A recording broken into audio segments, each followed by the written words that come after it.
कुसुम शर्मा जी कोलकाता से।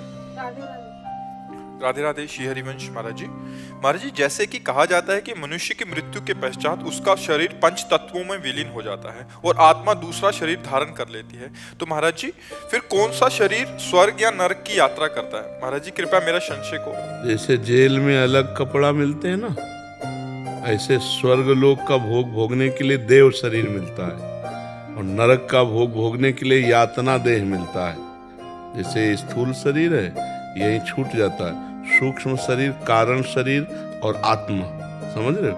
ये तीनों अगर भोग भोगना है नरक का तो यातना देह भर केवल मिलता है। जैसे स्थूल ही देह तो छूटा है तो ठीक स्थूल देह की तरह यातना देह मिलेगा, पर उसमें मृत्यु नहीं होगी, उसमें मारा जाएगा, जलाया जाएगा, पर मरेगा नहीं। यातना देह में मरेगा नहीं। और देव शरीर में नाना प्रकार की अप्सराएं और नाना प्रकार के सुख भोग, उसे देव शरीर प्राप्त होगा। और मनुष्य शरीर में जो शरीर छूट गया तो दो शरीर उसके साथ जाते हैं, सूक्ष्म और कारण। किसका प्रश्न था? सूक्ष्म और कारण, आप समझ पा रहे? हाँ, तब उस यातना देह मिलता है नरक में और देव देह मिलता है स्वर्ग आदि के लिए, और भगवान में पहुंचने के लिए फिर भगवत देह मिलता है। गीध देह तज धरि हरि रूपा, भगवान का रूप धारण करके भगवान के धाम में जाया जाता है। तो हमारे बाबा जी आते थे, वो एक श्लोक बोलते थे, मैं बोल सकता हूँ। वो बोलते थे, नाम जप ले नी माणी जिंदे मेरिए, नी औखे वेले काम आऊगा। नाम जपे दुख कट जाने तेरे, नी औखे वेले काम आऊगा। बट उस टाइम हम नहीं समझ सके।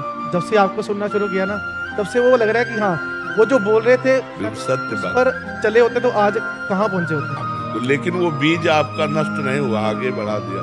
वो बीज पड़ा, ये शब्द पानी डाला तो देखो अंकुरित हो गया, तुम्हारे मन में आ गया कि वो संत सत्य कह रहे थे और ये भी सत्य कह रहे हैं। इसका मतलब नाम जपना चाहिए, नाम जपने से मंगल हो। और सबसे प्रार्थना है, बस जहां तक हो सके गलत आचरण मत करो, दूसरों के साथ गलत व्यवहार मत करो, नाम जप करो, आपका जीवन मंगलमय हो जाएगा। जो दूसरों को दुख देता है, छल कपट करता है, दूसरों को शोषण वृत्ति रखता है, वो कभी सुखी नहीं हो सकता।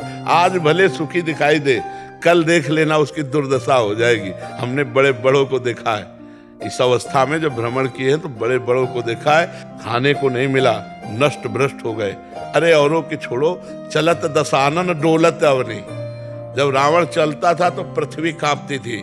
जिस लोक में जाके भुजा बजा देता खाली हो जाते लोक के लोग, लोकपाल भयभीत होते। उसी रावण की खोपड़ी को फुटबॉल की तरह जैसे बंदर मारते, इधर से उधर, उधर से उधर। तब मंदोदरी कह रही थी, राम विमुख हस हाल तुम्हारा, रहा न को कुल रोवन या।